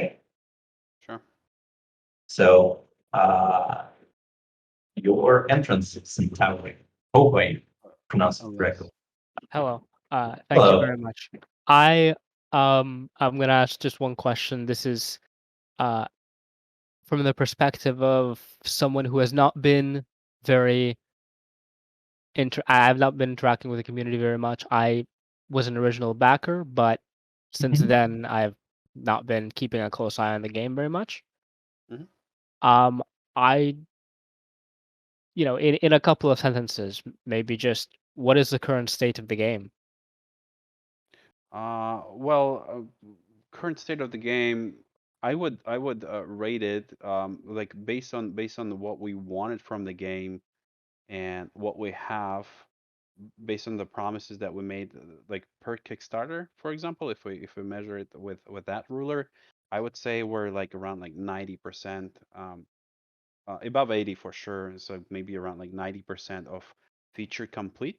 So meaning that like we have most of the things that we promised. Like yes, maybe we need to do a little bit more balancing. Some user experience might not be ideal in certain aspects, as we raised some questions today. Like sometimes you can like raise a nugget and throw him too hard and he dies, you know. But overall, I'm very proud of our achievement. I think like from the promises, as I said, like we around there, but we also, as we've been developing, because we're bad at maintaining the scope of the games, like we get excited too easily, and that was one of our problems when we've been developing this game. And because of that, we're added a lot of stuff that we haven't planned. Like we're pretty much is like expanded the game. I see. So hopefully you guys, and I understand that you said it's like you were not really following it like very closely, but like I hope. I've only really played the alpha, and Right. I stopped after that. Yeah, I hope the people are like like sharing the same opinion with me. Again, it's like, would I wanted this game to be bigger and brighter? And it's like, of course. It's like, but unfortunately, it's like we don't have the manpower to do that at this point. Like not at this point, at the point when we started, when we've been developing. It's like now we can make it for sure bigger, brighter, and more saturated the gameplay. But again, it's like from what we promised, I feel like I mean we're kind of like checking most of the boxes for sure, you know. And I think just to add a little bit in terms of like what is up to 1.0, it's kind of like how far and all the stuff. Technically, as of right now, we do have all the mechanics added to the game. Some of them currently internally, some of them you guys playing, but mechanics are pretty much all done. There needs to be some fixes, some improvements, maybe for example for like back simulation system, that system basically that works when you are not on the planet and that just works in the background. So obviously there needs to be some tuning, but overall we're basically left with adjusting system, balancing, and adding more content just to kind of improve the current system and some system like trading system between multiple planets, because this is something that we want to concentrate quite a lot. Basically, the trading between systems, between planets, and allowing you guys to sustain on those planets. So we're putting a lot of efforts on that, and we're trying to basically make the system work really well. So there is like a lot of improvements. So yeah, in terms of like system-wise, I would say we actually 95% done, but in terms of content that we want to add for 1.0, I would say we're around like 80% done. And is there a planned release date? Because what I always know is saying 90% of a project is done is not the Mhm. same as saying it's 90% to release, right? Because the last 20% takes 80% of the effort. Yeah, well, it's true in a way that like there's always like content wise like we're there, it's like, but like there's so many things that we want to polish, right? Like before the release, make that like Yeah. little adjustments, little things. Like and our movement is kind of like threw us back a little, like because like what happened really with our team is like we've been working in a building that somebody bought. So somebody bought um like 2 acres of the land where our office were located, and it's obviously not our building, so we've been renting it, and we've been booted out, so it's like with no options. And Uh-huh. so we decided actually to move some of our things to move our headquarters to Texas. Um, Mainly because like we work a lot with European developers. Like we have a lot of fans as well. It's like, and being a little bit closer to the East Coast is actually offering us better times. You know, it's like that's mean like we can work with some of our developers for a longer time and things like that. And being like in the middle of the United States also allowing us better logistics if we move like to like trade shows and things like that. So that like unfortunately that pushed us back a little bit.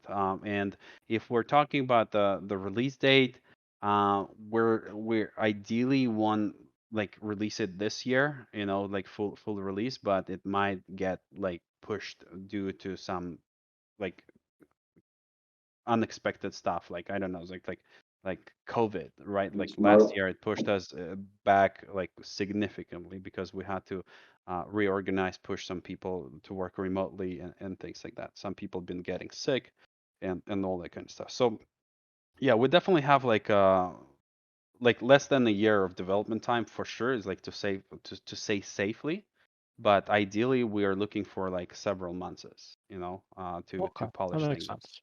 Hmm. Yeah, Just those were don't my want to think give you exact date because like, hey, you're gonna come back with that, you know. It's like I know you're gonna come Of back, course, yeah. say, Alex, it's like, what's up, man? It's recorded now. So I think that's what basically happened throughout like the entire development. When initially the game was released on Kickstarter, it was, as Alex already mentioned, it was a little bit like smaller scope of what we thought it's going to be. Because again, throughout all those years, we're working with our community, we're listening what you guys basically would like to have in a game, and we're adding it. Like all of those additional systems that were not even supposed to be initially planned to be in a game. And obviously, it just takes time. And like as of right now, let's say like there were a couple of things like, oh, can we add, let's say flags? I mean, it's not a hard system, and if we decide to spend, you know, like even if it's like hour, it's still hour of additional time that we didn't think about yet. But now it's like, oh, yeah, let's just add it. So obviously, it's a little bit harder to say like the exact, hey, it's going to be released, let's say like August 15th. Let's say that's like 100% because we want to make sure that, hey, we have the ready game, like 100% ready game, and then set the date rather than set the date and trying to rush towards it and then not finish a bunch of system and basically make a lot of people upset because something does not work properly, something is not fully implemented, or some of the content is missing. So we'd like to make sure that we have everything like 100% ready. And in terms of like, as you correctly said, yeah, like maybe 20% is not the entire development, but we're talking, at least from my perspective, I was talking about like entire development of the game that the game is developed by, on average would be 90%. Like where I said 95 is probably mechanics, and then 80 is the content. And in terms of overall game development, it's, I'd say like around 90%. It is the all the tools that and we need is there. So now it's exactly. just like a little bit of It's content, just a little bit of expanding on balancing, those and things. yeah. I see.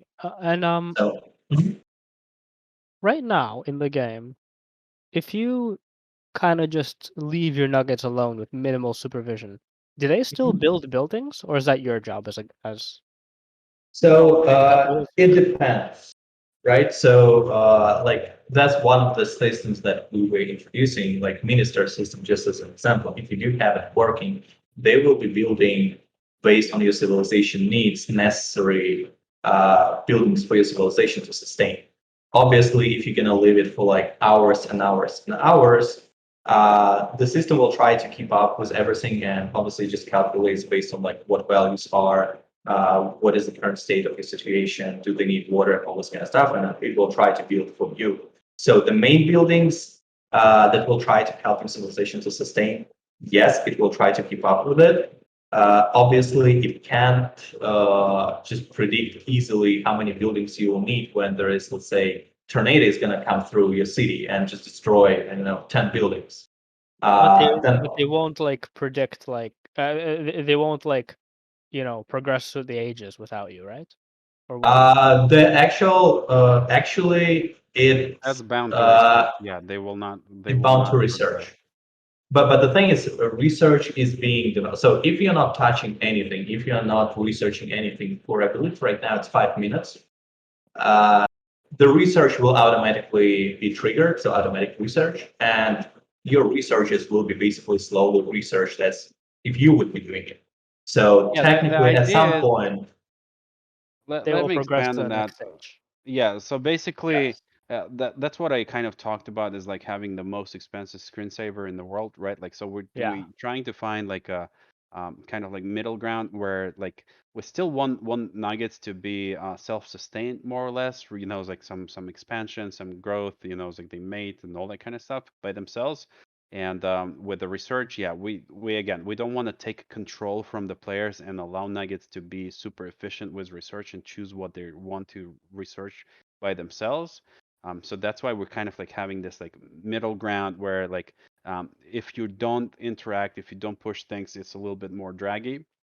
You can also, as like we were thinking about like how to give you guys a little bit more tools without that will allow you to kind of like automate things, and that's why we have like those ministers, nugget ministers, so you can build like for example a minister of water nugget will build like a wells and water pumps. So those were implemented to allow you guys to have this kind of gameplay where you can automate certain things of the game. Like if you feel like it is a little bit too much like micromanagement, you can build a minister. Of course, like some of them or most of them like usually need some balance tweaks, it's like because again making like a AI that makes things like you guys know how AI works. Like most of these, like so we're not there like with AI on anything, and in the game it's the same thing. So like we literally have to work with it a lot, like making sure that it's not making stupid decisions and things like that. So that's why it's kind of like a little bit hybrid of things, it's like Actually, so yeah. does the If that team? answers your question, I hope it does. Yeah, that does answer my question. Do the Nuggets uh how do I put this? Are they all kind of in one tribe, or will they split off into separate tribes if you don't keep an eye on them? No, Well, right now it's only one tribe. Only one Um, tribe. Okay. Well, there's kind of like technically, no tribes almost. Yeah, well, I don't know. Yeah, so no, no, not well. I am a little bit here disagreeing just because we do have exiles, and exiles technically is your nuggets who went happy with your decisions and left your civilization. Because like how exile appears is some of your nuggets based on like happiness, crime levels, they will leave your city and they will start their own exile villages. And Will those basically, villages maybe, stab you in the back by accident or something? Or I'm sorry, what? will those? I mean, do those villages maybe come into conflict with your main well, village? they are exiled. Yes, they Basically, are. what it says is like the name is like, so basically the idea behind of that was that some nuggets that are not happy with your like the direction of where the village is developing is leaving your village, and they forming their own, and they start by being very neutral, and then like there's some interactions that you can make with them that can make them a little bit unhappy or aggressive towards you. So I guess yeah. I mean, I just used to them as being like separate city almost is like but that's as Sasha said is like technically is your different tribe, at the beginning that That's really cool. And that leaves obviously, and stay there. obviously each of them they do believe in their own like god, I would say. So besides you there is like other forces that they basically do like more than you, and obviously each exile has a different one, and it basically defines what kind of action that exile can take against you. So technically, they use just different creator powers. Like if you have all of them, they do usually exile possess only one, but on a more like bigger scale, I would say. Except there was one unique that you don't have, but it basically can create a bunch of those tentacle. I forget how we call it, circle axe. I believe that's how we call it internally. So it's kind of like veins coming out from the ground and kidnapping nuggets, and killing the nuggets. So there's something that you don't have as a god power, but they do. Like certain salvage. Will they wage like open war against your tribe, or is that something that might be in the works So later? there is no open war where it's like you're getting a message like, hey, now you're at war with them. It's mostly like, as Alex mentioned, through interactions based on like your interactions. If they're neutral, they will try to basically trade with you and be kind of more or less neutral with you. But if you do like upset them, then obviously they're getting on more aggressive side, and then they will start maybe sending some guys who's gonna steal some food from your places, or they're gonna send some raiders who's gonna basically try to convince your other nuggets to join another village, which basically takes away some of the nuggets. Or if basically, because there is like a random list of events that can happen, each of them has a different probability based on like how far you're to the negative side. So if you're getting like a little bit further to the negative side, then they're more likely to wage a war in terms of like they're gonna send forces to attack your civilization. They're gonna send their like god to attack your civilization with different powers. But if they're neutral to you, they might send the same like army to a neighborhood exile village. So it's kind of like just depends. So yeah, there is no pop-up message saying like now you're at war or now you can declare war with them. It just happens kind of as you progress and based on your relationship with them. And Exiles is one of the systems that we're like potentially will expand after release as well. It's like with all the wars and stuff like that. So it's just like the way they forming is kind of like what you're asking is like the separation of tribes, you know. So yeah. Thank you very much. That's all. Well, thank you. Yeah. Oh, well, thank Hopefully you. you'll try it again. I would say it's like yeah, probably maybe just wait for 1.0. And we would love to hear what you think, like how it developed from like the first time. When the last time you tried it? It's like you said in alpha? So when you first put out the alpha, the very first alpha you put out, I Oh remember man, trying that. that was bare bones. Yeah. Yeah, and what I remember is we'd start off really well, we'd grow, and then somebody would die, and disease would spread, and within a couple of maybe 30 Mhm. minutes, my That was entire a village would different be game. dead. Yeah, what you It played was a was a different different game. game for sure. So I Yeah. mean, you should be, I mean, hopefully pleasantly surprised and enjoy it much more. Yeah, there is I'll a let lot you of know when a when lot of systems in the game right now we do have, but what we're trying to do right now and what we're trying to do is for 1.0 is improve those systems in terms of accessibility because there's tons and tons of details in a game. Let's say like nugget traits that each nugget can possess a trait, and if you have two nuggets with the same trait, there's more likely that the child is going to have the trait, and you can technically control your civilization based on traits. Maybe you want to have them to be hard workers, like the clone center, where it basically allows you to define some of the traits for your nuggets and just progress faster or collect more resources faster. And basically, there's different things in a game, but we kind of a little bit slacked on them in terms of we didn't explain enough to the players for them to understand every single small detail in the game. That's something that we will try to do and basically resolve for 1.0. Because as of right now, like there's tons and tons of systems, and some people they just don't see them just because they do happen in the background. I see. Yeah, there's a lot of background stuff. So like we definitely, as Sash says, like can do a better job on revealing some of it, you know, like or even like some of them like also needs balance. But like yeah, I mean, again, thanks for your questions. Hopefully we will see you in the game at the release. Like at least give it a try, and leave us your honest feedback. Um, we even should have like the alpha build somewhere. Maybe Sasha can like release it in on the Discord for everyone to see where we started. I think that will be interesting. But other than that, Try yeah, I to mean, find. thanks again for being a part of it for sure.